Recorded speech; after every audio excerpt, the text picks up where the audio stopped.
Ko'pchilik bolajonlarni ko'raman, uydan bog'chaga borguncha zo'r kayfiyatda ketishadi, xursand bo'lishadi. Bog'chaga borgandan keyin yig'lashni boshlaydi, qolgisi kelmaydi. Bu nimadan? Bu birinchidan bog'chaga kichik yoshda ko'proq bo'ladi. Yasli va kichik guruhdagi bolalarni agar eng yaxshi ko'rgan hissiy kontaktdagi inson, ya'ni onasi bilan kelsa bog'chaga, shunaqa hol kuzatiladi ko'proq. Agar dadasi bilan kelsa, u yaxshi, normal kirib ketadi.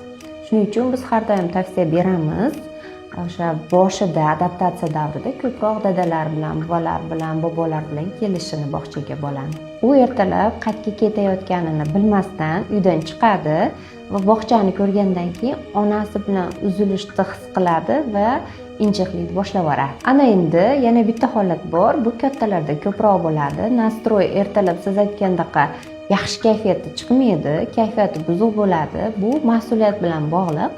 Ya'ni bolajonlar mas'uliyatni o'z zimmasiga olmaslik, chunki bugun qanaqadir she'r yoki matn nimanidir aytib bera olmadi va tarbiyachi ertaga sen aytib berasan deganda xuddi shu holat bilan ertasi kuni shu bolani kutib olamiz. Agar mabodo ertaga bayram bo'ladi, shirinliklar ko'p bo'ladi, mush bo'ladi, mazza qilib o'ynaymiz, mazza qilib raqs tushamiz degan va'dani eshitib qolsa, kechasi bilan uxlamay chiqadi. Ertalab hammadan birinchi turadi, kiyimlarini tayyorlab qo'ygan bo'ladi va hammadan birinchi yaxshi kayfiyatlar bilan kirib keladi. Chunki uni bayramlar, shirinliklar kutayotganini aniq biladi. Siz bu holatdan aslo xavotir bo'lmang.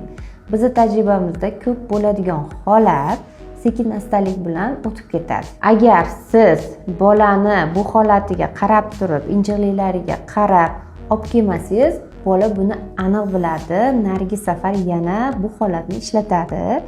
Keyinchalik esa maktabga borganda qiyinchiliklarga duch keladi bola. Bu videoni yosh ota-onalarga jo'natib qo'ying. Hozirgi kunda yosh ota-onalarda juda ham ko'p uchraydigan holat, xavotirlari ko'p. Yosh ota-onalarni yuborib qo'ying, foydali bo'ladi.